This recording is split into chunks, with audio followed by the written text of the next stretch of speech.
ma ci yokk mooy baal bi depuis vendredi la ko décidé moom Bril ñëw na sama bureau ne met man de dama décidé baal Zeyna Baldé malgré li xew yëpp dama décidé di ko baal lu sa xalaat ma ne ko loolu ça te grandit loolu acte bu important la baal ko incha allah bu ñu demee tribunal ñu wax ko tribunal léegi il est vrai que Brice perte na lu bëri image am ak ay données personnelles am ak ay vidéo yu mu am ay clip yu mu amoon loolu yëpp baal na ko il regarde à l'avenir du ci xool ci rétroviseur bi baal na ko xool bu sedd guy léegi débat yi am nañ wax nañ tribunal déglu na ñëpp tribunal jël na en compte mbaal Bril bi mais baal ak Bril bi dafa renvoyé au 7 septembre pour joxe atte bi lii daal mooy li ma bëggoon leeral sénégalais Bril dafa désisté toppatul dara Zeyna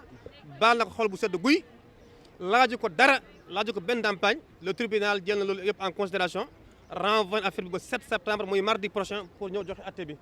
est-ce que dina tere ki nga xamante ne moom mooy yoon mu def liggéeyam. du tout c'est-à-dire que plainte bu xasee ba am ki ñu tooñ moom li ñu ko tooñ ak xam bi mais bu xasee ba ñëw procureur mooy moom l'action publique dès qu'elle est en mouvement même boo retiré plainte bi du tere procureur continuer def liggéeyam tey jii nag retrait désistement bi dafa ñëw à la barre du tribunal jour atte bi le procureur a demandé l'application de la loi la balle est dans le camp du tribunal tribunal mooy joxe décision en tout cas il a pris bonne note de désistement de Bril les décision bi mu ngi ci loxo tribunal waaw. Merci beaucoup. jërëjëf. Je rappelle que Dieynaba Baldé et ses complices sont poursuivis pour vol, collecte illicite de données personnelles. Alors aujourd'hui, le procureur de la République a pris la parole. Il s'en est rapporté à la sagesse du tribunal. La partie civile, je l'ai dit, l'accusation, se sont fort heureusement désistés de leur caution de partie civile. Car ces parties civiles ont compris qu'il y a un lien très fort qui unit la dame Dieynaba Baldé à son ami Djibril Fall, alias Bril. Ce dernier, à la barre du tribunal,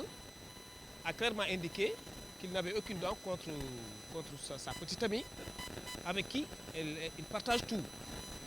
Dans la foulée, nous en avons profité pour indiquer au tribunal que le vol ne saurait être établi. Vous savez qu'en matière de couple, le vol est interdit, à plus forte raison, lorsque deux personnes vivent en concubinage, parce que le vol est défini par le code pénal comme étant la soustraction frauduleuse de la chose appartenant à autrui. Mais aux yeux de Bril, Dieynaba Baldé n'est pas autrui. Aux yeux de Bril, Dieynaba Baldé est sa petite amie avec qui il partage sa vie. Vous devrez retenir tout simplement que Dieynaba Baldé est victime de son âge. Je rappelle qu'elle est née en 2003, alors que Bril est né en 1987. Alors, Dieynaba Baldé est victime de ce qui s'est passé. Je pense qu'aujourd'hui, elle doit être suivie. On doit mettre à sa disposition des personnes très sages qui puissent être à même de s'occuper de son éducation et canaliser cette énergie vers la création, vers la créativité. D'autant plus que c'est une artiste qui a toutes les chances de réussir dans son travail. Grosso modo, on a eu à mettre l'accent sur certains éléments de fait et de droit. Et in fine, on a demandé au tribunal de bien vouloir renvoyer la prévenue des faits de la poursuite, purement et simplement à défaut, la relaxer. À titre infiniment subsidiaire, on a plaidé de larges circonstances atténuantes liées, je viens de le dire tout à l'heure, à son âge. C'est une personne mineure qui n'a jamais eu à partir avec la justice. C'est la première fois qu'elle comparaisse devant un tribunal répressif. Nous en avons profité pour indiquer à l'accusation que nous ne sommes pas devant un tribunal des mœurs, même s'il est fondamental de faire remarquer que nous sommes au Sénégal,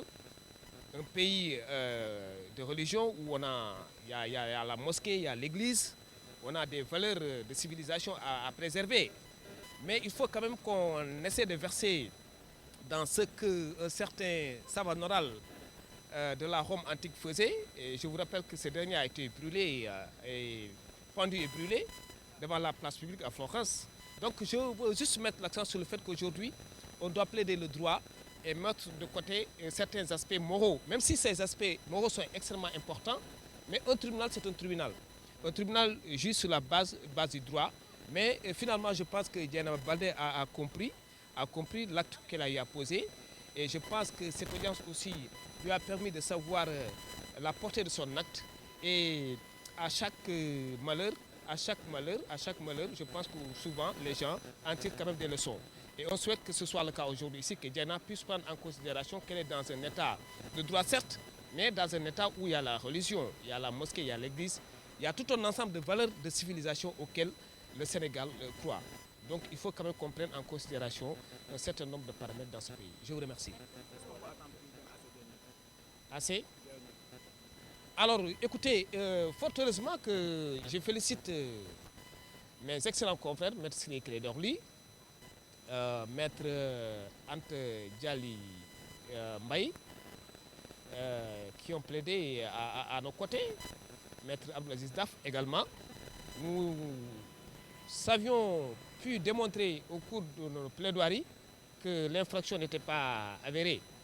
En fait, c'est juste on aurait pu en rire cette affaire. C'est un jeu d'enfant qui malheureusement a mal tourné. Parce que je précise que Dieynaba Baldé vient juste de sortir de la minorité pénale. Et les mineurs, elle n'a que juste 18 ans. Donc elle n'a pas eu l'intention de voler. Elle a pris le portable juste pour voir les données parce que y a des préjugés, des gens qui racontent du n'importe quoi sur elle, comme quoi elle s'est fait tromper par Bril. Et pour avoir des preuves de ces allégations-là, elle a trouvé nécessaire de prendre le portable. Vous savez, justement, le vol n'est pas établi parce que pour parler de vol, il faut 3 éléments cumulatifs. L'élément matériel, l'élément légal et l'élément intentionnel. Alors, au moment où je vous parle, Dieynaba Baldé n'a pas eu l'intention de s'approprier des portables. Elle n'avait qu'un seul but, savoir les données qui étaient dans ce portable et en avoir la preuve nette qu'effectivement, Bill le trompait. Voyez-vous, donc, on ne peut pas parler d'intention malveillante en vue de voler une chose appartenant à autrui. Je ne le pense pas. La défense ne l'a pas pensé ainsi. Et je pense que le procureur de la République a compris la défense, car le procureur de la République a requis l'application de la loi. Et à notre humble avis, l'application de la loi, en l'espèce, aurait souhaité que la personne poursuivie soit renvoyée des fins de la poursuite ou, à titre infiniment subsidiaire, qu'elle bénéficie d'une décision clémente ou assortie de sursis. Et on a bon espoir qu'à la date du délibéré, Inch'Allah, le tribunal, dans sa sagesse, dans sa perspicacité, va tout simplement prendre une décision en application d'une bonne politique pénale. Alors, nous avons dit audience bi opposé Dieynaba Baldé avec le ministère public. Alors, nous avons un avocat, Ciré Clédor Ly, Maître Daf, je vous remercie avec Anta Dialy. Plaidé nañu dossier bi bi ñu plaidé vraiment wane nañ ne dossier bi amul vol parce que il faut aussi nit ñi xam ne si yoon la ñu nekk tribunal yoon lay àttee c'est important nag il faut aussi nit ñi fàttaliku dañ nekk si dëkk boo xamante ni am na diine mosquée baa ngi fi église baa ngi fi kilif diine yaa ngi fi am nañ ay aada yoo xamante ni vraiment mayuñu yenn yi mais ñun aussi dañuy def droit te droit bi dafa ne aussi vol bu amee dafa am ñetti élément am na élément légal élément matériel ak intentionnel alors intentionnel mooy dan mooy nit ki jël alal nit fekk bi mu ko jël xamoo ne moomu ko te daf ko bëgg a ki moo jël ko mais Dieynaba Baldé dafa jël portable bi pour juste xool données yi est-ce que li ñuy doon wax que ne moom day doon kële di Bril daf ko doon nax dafa xool dafa ne il faut mu xool portable am vérifier ndax loolu am na bu mu gisee ne am na encore la envoyé vidéo yi Bril après ci la tojee portable mu yàq ko loolu lañ ko toppee vol pour ñu nag vol vraiment amul si yoon lu mu wax parce que sànq bi ma ko posé question à la barre dama ko ne est-ce que yaakaar nga ne yàq Dieyna yàq moom benn ngeen dafa ne waaw benn lañu alors que yoon dafa ne d'une chose appartenant à autrui mooy jël frauduleusement benn objet benn matériel boo xamante ni keneen na ko moom alors que entre Dieyna ak benn personne lañu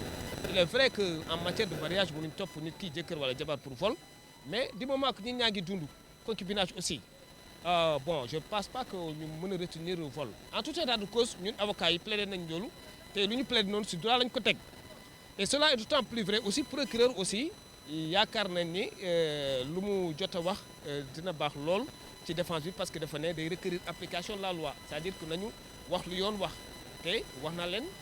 li code pénal wax parce que vol bu amee il faut que 3 éléments yi am su fekkee ne amul dañuy war a bàyyi nit kooku noonu léegi nag affaire bi mettre nañ ko en délibéré cela veut dire que mardi prochain incha allah la ñuy joxe di ñu àtte nag am nañu yaakaar ne effectivement tribunal dina bàyyi suñu clients yi parce que bon je pense que on a pu démontrer wane nañ ni que carrément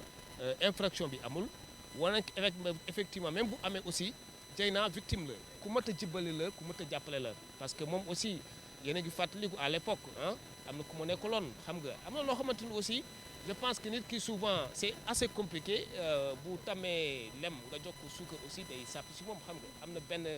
train de vie booy dugg aussi souvent c'est assez compliqué il faut ñu xoolal yëpp souvent il y a des actes yoo xamante ni da nga koy poser inconsciemment sànq wax naa ko benn avocat ak benn juge ma ne ko yow bi ngay wàcc sa oto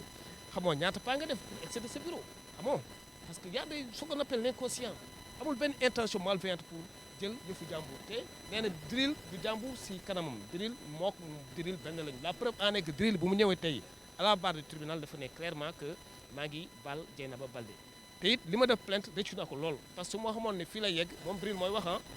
su xamoon ne fii la yegg du mës a porter plainte alors à partir de ce moment je pense que wax ji waroon na fi jeex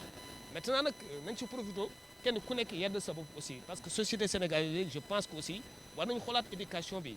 il faut que ñu xoolaat éducation bi dès le bas âge parents yi am nañ ci rôle école am na rôle c'est important ñu joxe yenn cours yu bëri développement personnel ak éducation tout ça bon je suis pas la personne la mieux indiquée pour en parler xam nga ah am na ñu ma gën a am xam-xam bëri xam-xam ñoo xamante ni mën nañu ko wax donc c'est des considérations vraiment yoo xamante ça n'a rien à voir avec bon disons directement le droit mais c'est important aussi ñu wax ko c'est important aussi Dieyna jàpp ne moo ko drill en même temps que aussi ñu xoolaat suñuy jëfalin parce que dañ nekk société boo xamante ni vraiment am na loo xamante ni moral mayeeku ko éducation mayeeku ko religion it mayeeku ko jërëjëf.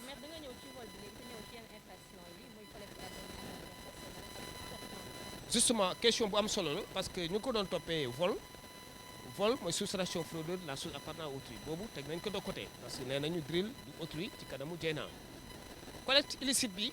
ça veut dire que nga jël portable nit ki mu am ay données ay photos ay messages nga jël ko collecté ko envoyé ko keneen mais moom envoyé ko keneen drill la ko envoyé keneen ba léegi ba moment bi ma wax ak yow nii jotul si données yooyu parce que police def na réquisition dem nañu sur le lieu si canal benn kii bu nekk Sud Foire xool nañu benn portable rek dañu gis yeneen yi gisaguñ leen parce que le corps du délit ba léegi gisaguñ ko donc c'est un dossier boo xamante ni vraiment dafa compliqué lool parce que atte aussi yombul atte aussi da ngay atte sur la base de preuve sur la base d'aveu wala ay allégations yoo xamante ni c'est consistant. alors tribunal disons xam naa bëggoon nañu ko bàyyi mais xam nga procureur aussi bi ñu waxee moom nee na d'accord pour ñu bàyyi ko parce que dafa ne elle ne s'oppose pas à ce que les rapports sur décision tribunal mais yaakaar nañ ni tribunal aussi décision bi fu leer la ko teg parce que xam ngeen aussi affaire yu mel nii day nit ñi da ciy wax parce que boo gisee réseaux sociaux ñaa ngi ciy wax am na loo xamante ni aussi peut-être tribunal moo ko xam lu tax te fu ñun aussi ñu koy rafetlu ah ñun aussi au-delà qu'on soit magistrat avocat gendarmerie et cetera benn idéal moo ñu réunir mooy l'idéal de justice en fait donc ñu ngi rafetlu décision tribunal bi te am nañu yaakaar ne la date incha allah indiqué dañ leen bàyyi mais pour l'instant xam na ne am na circonstances yu bëri ay raisons yu bëri yu tax tribunal aussi mënul jël décision bàyyi kii di Dieynaba Baldé ak ñooñam. cheetetetet mais yow sawaay yow fu ñu la fekk yaa ngi ci kanamu ordinateur bi wala sa kanamu tablette ba sa téléphone portable lu xew mais damay lire ay information